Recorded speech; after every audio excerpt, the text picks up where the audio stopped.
I'm Mike Dumond. I'm the current president of the Vida Llena Model Railroad Club. It's very co-ed, 30-some people that built what you see today. Scenery and bench work and track work. I'd like to show you our latest diorama this year.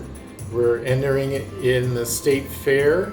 So it's depicting a photograph from 1886 of a train that took the captured Geronimo to Florida for his imprisonment. And this is a stop in Texas for water for the train.